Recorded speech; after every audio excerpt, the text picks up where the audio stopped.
ஈஸ்வாட் அமைப்பு சார்பில் 2025ஆம் ஆண்டுக்கான சிறந்த சாதனையாளர்கள் விருது வழங்கும் விழா அதன் நிறுவன தலைவர் பாபு மைலான் தலைமையில் சென்னையில் நடைபெற்றது.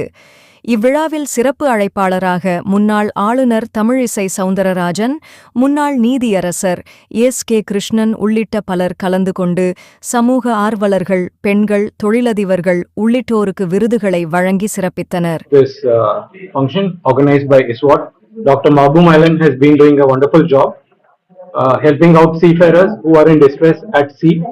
It is, as you know, the seafaring profession carries 90% of the global trade, world trade. And it is there are many cases where seafarers, especially Indian seafarers, are left stranded out at sea without proper employment, without proper food, without proper wages.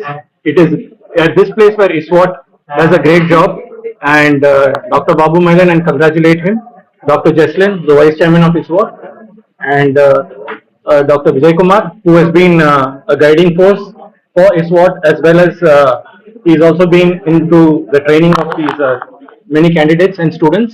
He's got a college cosmopolitan club, and I congratulate all of them.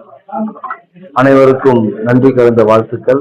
காரணம், இந்த நிகழ்ச்சியானது அநேக சிறப்பு பங்கு பெற்று மக்களுடைய சேவையை எப்படி செய்தார்கள் என்று சொல்லி விளக்கமாக அவர்களுக்கு நாங்கள் இஸ்வாட் சார்பாக விழாக்குழுக்கு அந்த விருதை வழங்கினோம். அது மாத்திரமல்ல, இந்த நிகழ்ச்சிக்கு சிறப்பு விருந்தினராக முன்னாள் ஆளுநர் திருமதி டாக்டர் தமிழிசை சவுந்தரராஜன் சிறப்புரை ஆற்றி மக்களுக்கு ஏற்ற விருதுகளை வழங்கினார்கள். எங்களோடு கூட இணைந்து பணியாற்றிய நியூஸ் 7 சேனலுக்கும் நன்றி தெரிவித்துக் கொள்கிறேன். இந்த நிகழ்ச்சியானது மிகவும் நேர்த்தியாக நடைபெற்றிருக்கிறது.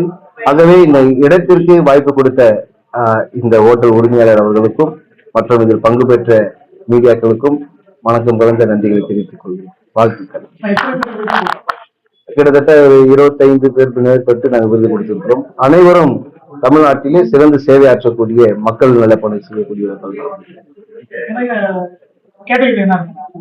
கேட்டகரி அதாவது என்னன்னா, நாங்க தேர்ந்தெடுத்துதான் இதை ஒரு குழுவை அமைத்து இதில் மக்களுக்காக யாரெல்லாம் சேவை செய்திருக்கிறார்களோ அவர்களுக்கு மாத்திரமே சிறப்புரையாற்றி நாங்கள் விருது வழங்கியிருக்கிறோம்.